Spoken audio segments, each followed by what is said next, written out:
नमस्कार दोस्तों, Shyam class English में आपका स्वागत है। मैं सुरेश कुमार एक बार फिर से आपके साथ। दोस्तों आज पेपर लेके आए हैं वर्कशॉप कैलकुलेशन साइंस का ITI सेकेंड ईयर का सभी ट्रेडों के लिए है। तो दोस्तों यहाँ पर सभी मोस्ट इंपोर्टेंट क्वेश्चन है जो आपका आज पहला मॉडल पेपर है। लगभग दोस्तों काफ़ी क्वेश्चन है यहाँ पर साइंस के जो वापस एग्जाम में रिपीट हो सकते हैं। तो ये आपकी सफलता के लिए ITI के लिए स्पेशल CBT एग्जाम के लिए हम क्लासेस चला रहे हैं। तो दोस्तों अगर चैनल को पहली बार विजिट करें तो सब्सक्राइब जरूर करना। अगर वीडियो आपको अच्छा लगे तो उसको लाइक करना, दोस्तों अधिक शेयर करना, क्योंकि दोस्तों इस चैनल के माध्यम से आपको ITI की छोटी से बड़ी अपडेट दी जाती है। साथ ही सभी प्रकार के पेपरों का एनालिसिस कराया जा रहा है। साथ ही अगर आपको CBT एग्जाम के PDF फाइल चाहिए पेपरों की तो डिस्क्रिप्शन में जाइए और टेलीग्राम ग्रुप को ज्वाइन करो, वहाँ पर आपको सभी पेपरों की PDF फाइल अवेलेबल कराई जाएगी।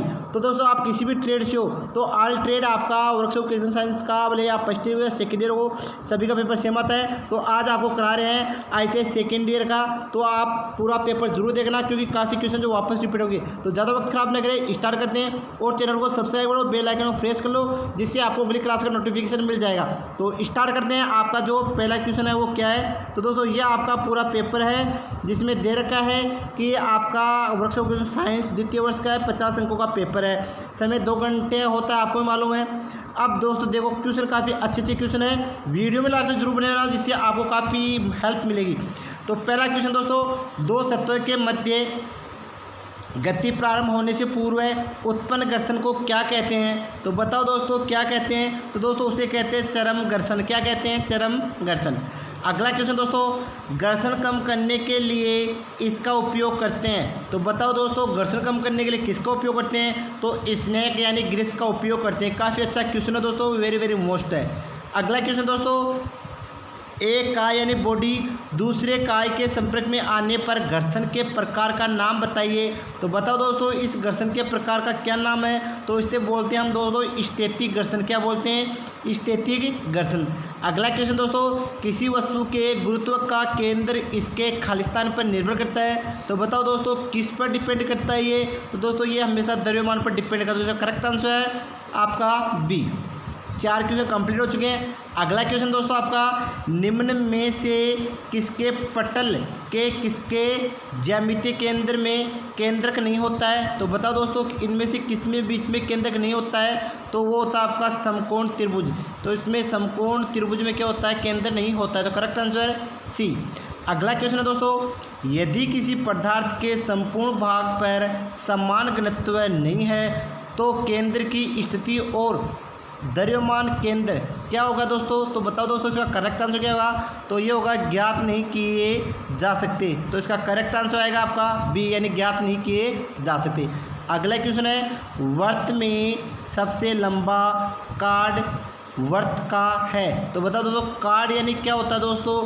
तो दोस्तों कार्ड यानी होता है आपका व्यास। क्या होता है? व्यास। तो इसका करेक्ट आंसर क्या है? यानी सब इसमें कार्ड वर्त का क्या होता है? तो सबसे लंबा भाग आपका व्यास होता है क्योंकि त्रिज्या तो वर्त की आधी होती है। क्या होती है? आधी। और त्रिज्या का डबल होता है आपका व्यास। तो करेक्ट आंसर बी। अगला क्वेश्चन है, एक अर्धवर्ताकार पर्क की त्रिज्या r है तो इसका परिमाप क्या होगा? यानी कुल मिला के दोस्तों ये आपको ओनली सूत्र पूछ रहा है। तो इसका करेक्ट आंसर है r कोष्टक पाई प्लस r। तो ये इसका करेक्ट आंसर होगा। अगला क्वेश्चन दोस्तों, क्वेश्चन है दोस्तों देखो ये लो क्वेश्चन है, चित्र में दर्शाए गए छायांकित हिस्से का क्षेत्रफल की गणना करने के लिए कौन सा फार्मूला उपयुक्त जहां त्रिज्या r अंतर्विष्ट कोण है? तो यहाँ पर भी दोस्तों आपको डायग्राम दे रखा है लेकिन यहाँ पर भी आपको ओनली सूत्र पूछ रहा है। तो इसका करेक्ट आंसर क्या होगा? तो दोस्तों इसका भी करेक्ट आंसर ये होगा पाई r का स्क्वायर इंटू थीटा बटा 360 डिग्री। तो करेक्ट आंसर बी।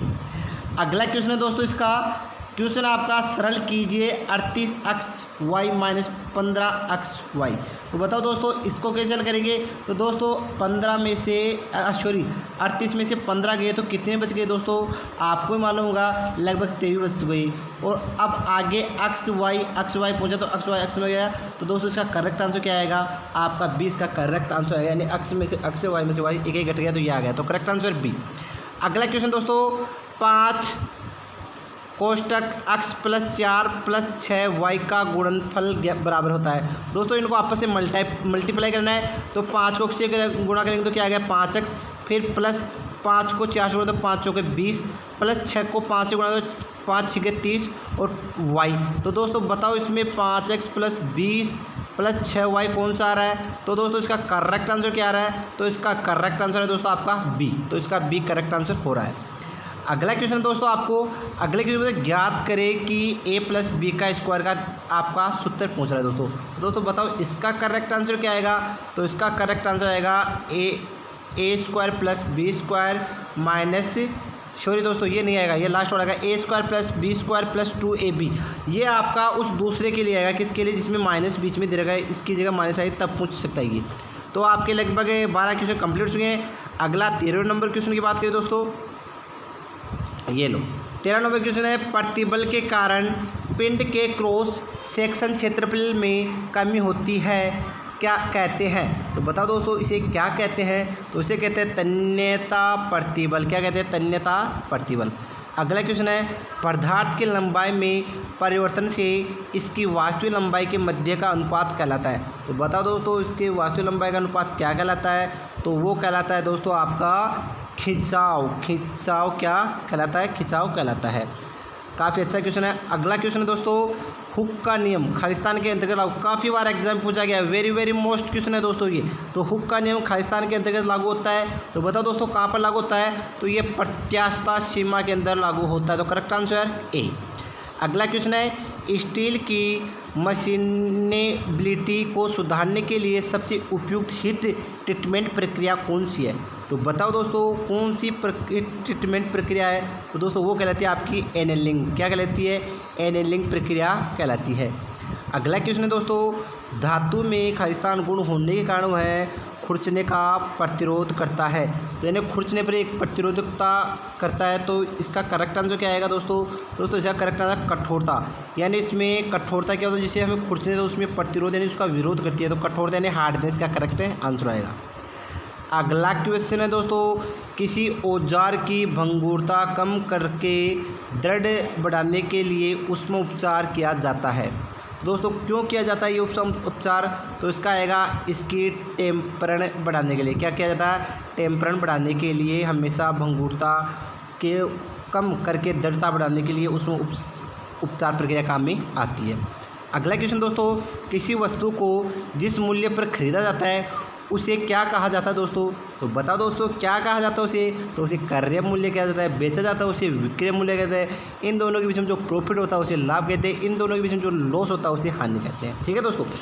अगला क्वेश्चन देखो तो, रुपये 30,000 पर 7% चक्रवृद्धि ब्याज पर ब्याज की धनराशि 4,347 है, तो लागू अवधि की वर्ष की गणना करो। काफ़ी अच्छा क्वेश्चन है दोस्तों। तो दोस्तों यहाँ पर आपको टाइम पूछ रहा है। तो दोस्तों यहाँ पर टाइम पूछ रहा है, तो यहाँ पर आप बताओ क्या होता है? मिश्र धन बराबर क्या होता है? मिश्र धन। तो मिश्र धन बराबर होता है दोस्तों मूलधन कोष्टक बंद 1 प्लस आर यानी दर बटा 100 स्क्वायर, इसमें क्या आ जाएगा? टी। ठीक है दोस्तों। तो यहाँ पर मिश्र धन कितना है दोस्तों? तो दोस्तों ये 30,000 है और ये क्या है इसका ब्याज। तो इन दोनों को मिला देंगे तो क्या मिश्र धन, क्योंकि मिश्र धन बराबर क्या होता है? मूलधन प्लस ब्याज। तो इन दोनों को मिलाएंगे तो आपका पहले मिश्र धन कितना आ रहा है, इन दोनों को जोड़ते हैं तो ये आ रहा है आपका 34,347। सही है दोस्तों। बराबर मूलधन कितना है वो दोस्तों आपका 30,000। ठीक है दोस्तों। अब कोष्टक 1 प्लस दर 7% है बटा 100। अरे ये टी पूछ रहा है। यहाँ तक क्लियर हो गया? तो अब दोस्तों यहाँ तक क्लियर होने के बाद में आगे देखते हैं हम। तो एक बार इसको काट देता हूँ दोस्तों, फिर आगे देखते हैं। तो आगे आपका जो 34,347 था और इधर जो 1000 था ये अब इसके नीचे आ सकता है। तो ये 30,000 आपका ये मूलधन ये आ गया। बराबर यहाँ पर कितना था दोस्तों? यहाँ पर था आपका 7%। तो दोस्तों 1 प्लस 7 था, तो दोस्तों वहाँ पर 1 प्लस 7 था बटा ये आपका 100 है। तो इसका लघुत्तम ये आ रहा है। अब दोस्तों इनका आपस में लघुत्तम ले रहे हैं तो यहाँ पर भी एक आ गया। तो दोस्तों ये 34,000 आ, तो यहाँ पर मैं 107 लिख सकता हूँ, यहाँ पर 100 गई और ये क्या हो गया? टी। आगे चलते हैं दोस्तों, आगे देखते हैं। तो आगे देखने पर आपका यहाँ तक क्लियर हो गया। यहाँ तक क्लियर होने के बाद दोस्तों आगे हल करते हैं। तो आगे हल करने पर हम लोग पा रहे हैं कि यहाँ पर अब आगे चलो, यहाँ पर आगे देखते हैं। तो आगे हल जैसे ही करते हैं, लो दोस्तों, तो आगे हल करने पर हम देख रहे हैं कि आपका जो मूलधन था वो कितना प्राप्त हुआ आपको? तो वो आपको प्राप्त होता है 34,347, ठीक है। और ये आपका 30,000 यहाँ पर हो रहा था, बराबर 107/100।